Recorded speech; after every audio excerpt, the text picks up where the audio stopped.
Welcome once again to the Scurv podcast. I'm Lance Scurv X, your host. Now, I've spoken about narcissists many times before, but it's such a vast topic that I have to continue talking about it every now and then because of the different angles, the different situations, the different proximities that they can find themselves in your life and how they strike you in different ways. But it's a basic way of dealing with them. And those are the things through experience now in dealing with narcissists. I've learned so much, and I just want to share some perspectives that I've learned. Before anyone can truly stand strong in front of a narcissist, there's something very important that must be understood first. Most people completely misunderstand where the narcissist's power actually comes from. On the surface, they often appear confident, dominant, and intimidating. Their voices may be loud. Their opinions may be forceful.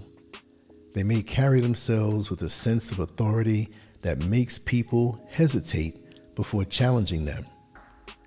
But what many people do not realize is that much of that strength is a performance. It's a carefully maintained illusion. Underneath that surface often lies a very fragile foundation that depends heavily on outside validation.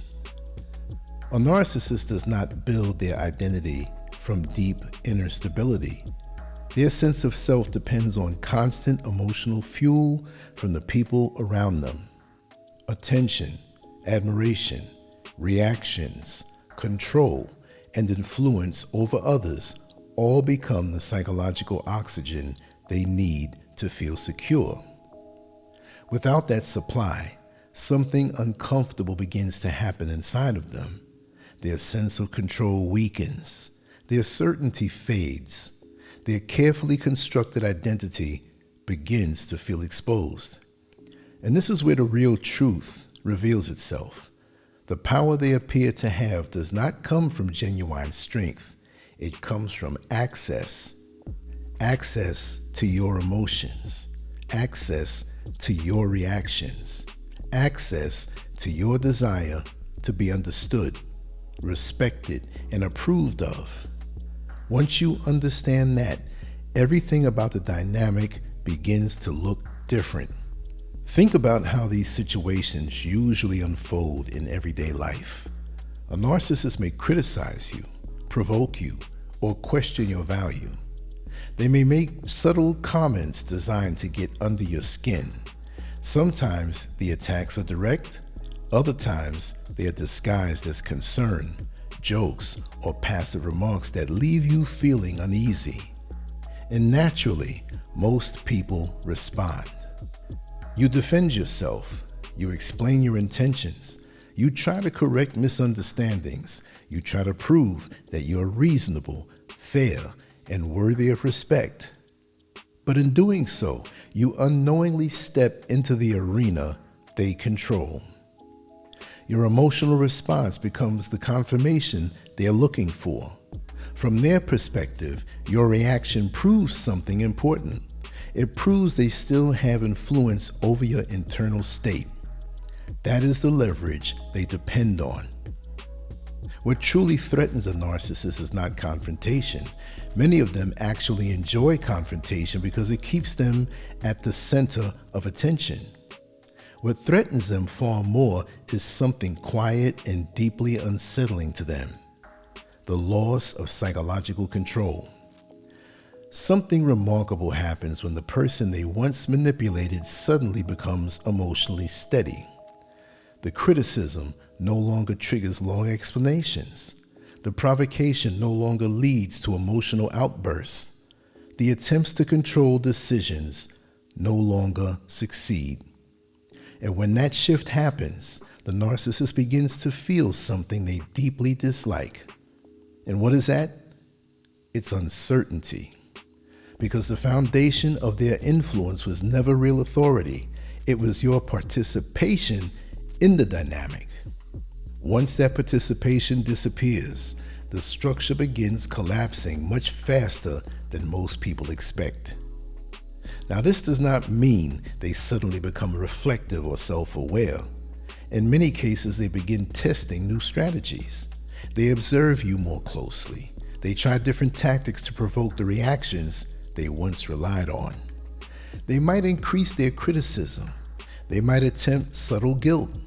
Sometimes they might even become temporarily charming. But underneath those behaviors lies one simple question forming in their mind. Do I still have power here?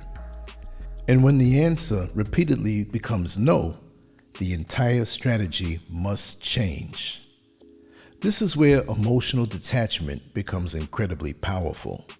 Many people misunderstand this concept. Emotional detachment does not mean becoming cold, cruel, or indifferent to life. It does not mean suppressing your humanity. What it means is refusing to hand over control of your emotional state to someone who is actively trying to manipulate it. Narcissists study reactions very carefully. Over time, they learn exactly which buttons to press. They discover the tone of criticism that makes you defend yourself. They learn which accusations pull you into long explanations. And once they understand those patterns, manipulation becomes easy. But imagine what happens when those patterns stop working. You remain calm, you respond briefly, you refuse to argue over things that were designed to provoke you. You no longer rush to prove your worth. Instead, you remain steady. From the outside, this may look like a small change, but psychologically it disrupts their entire system of control. The reaction they were expecting never arrives. Once emotional detachment begins to take root, something else naturally follows: boundaries. And this is where many people experience a powerful realization. Most individuals believe respect comes from explanations, negotiations, and repeated attempts to be understood. But narcissistic personalities rarely respond to explanations, but they do respond to limits. They watch what you tolerate. They observe what behavior you allow and what behavior you refuse. You can explain for hours why something is unfair or disrespectful, but if you still accept the behavior afterward, the narcissist learns something quickly: that boundary is not real. Real boundaries are no long speeches. They are consistent actions. You say no, you step away from the interaction, you refuse to participate in disrespectful behavior. Not with rage, not with drama, but with quiet certainty. And that quiet certainty forces the narcissist to recalibrate their expectations. As this transformation continues, something else begins to emerge in your presence: confidence. Not arrogance, not aggression, but a calm confidence rooted in self-respect. Real confidence does not need to dominate the room. It does not need to constantly prove itself.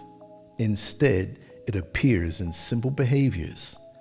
You respond slowly instead of reacting emotionally. You say no without over-explaining. You remain silent when someone tries to provoke you. Those small actions communicate something powerful. You do not require their validation to remain stable. For a narcissist, that realization is deeply unsettling. They cannot easily shame you if you're not ashamed. They cannot intimidate you if you are not afraid of their disapproval. They cannot manipulate your identity if you already know who you are. And when confidence becomes consistent, the entire power dynamic begins to collapse. Another powerful shift begins to take place once confidence and boundaries become stable: silence. Many people believe conflicts must be solved through endless conversation. They think that if they simply explain themselves clearly enough, the other person will eventually understand. But with narcissistic personalities, endless engagement often keeps the cycle alive. Attention becomes the fuel. Arguments become the stage. The more you engage emotionally, the more influence they maintain over your psychological world. Silence disrupts the entire system. When a criticism is thrown your way and you respond with calm brevity, or sometimes no response at all, the expected emotional chain reaction never occurs. The rhythm of the argument collapses. For someone who relies heavily on psychological control, that absence of reaction can feel deeply destabilizing. Silence is powerful, but distance is equally important. Distance means limiting the amount of access someone has to your time, your attention, and your emotional world. You stop volunteering unnecessary information. You stop engaging in endless debates that lead nowhere. You become selective about how and when you interact.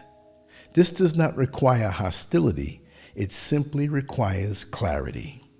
Over time, the narcissist begins noticing something unusual. The emotional supply they once relied on begins to shrink. The constant engagement disappears. And when access becomes limited, your presence becomes conditional. That alone forces a psychological adjustment. Eventually, all of these changes lead to something deeper: self-respect. Self-respect breaks the psychological loop that narcissistic manipulation depends on. When someone doubts their own worth, they become vulnerable to outside definitions. They begin seeking validation from the very person who destabilizes them. But self-respect changes that equation completely. When you truly understand your value, you stop trying to win unfair arguments. You stop chasing approval from someone determined to withhold it. You stop sacrificing your peace to maintain someone else's ego. Instead, you ask yourself one simple question: does this interaction align with the respect I owe myself? That question becomes your compass. And once self-respect becomes the foundation of your behavior, manipulation begins losing its grip. Because the moment you stop trying to earn respect from someone who refuses to give it, is the moment you become someone they can no longer control. And that's what it's all about: control. Stop giving it to them. Follow those rules and come back and tell me how they worked. Because I have dealt with narcissists. I mean, really intense narcissists, being nice to them and catering and no more of that. No more of that. Zero access. No access. Keep your behind over there where you are. You're not part of my world. I don't even pay you no mind. You don't exist. That's what you have to do to them. Anyway, I'm not going to babble on too long. I'm losing my voice. I think I'm losing my voice. I've been talking all day long. But anyway, it's not about how my voice sounds. It's about the message. And I want to hear what you have to say about this. If you ever had to deal with these type of personalities, because of me dealing with them, I've become the specialist. So anything you want to know about them, just ask and I'll give you the answer.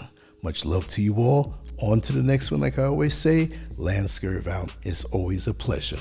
Peace.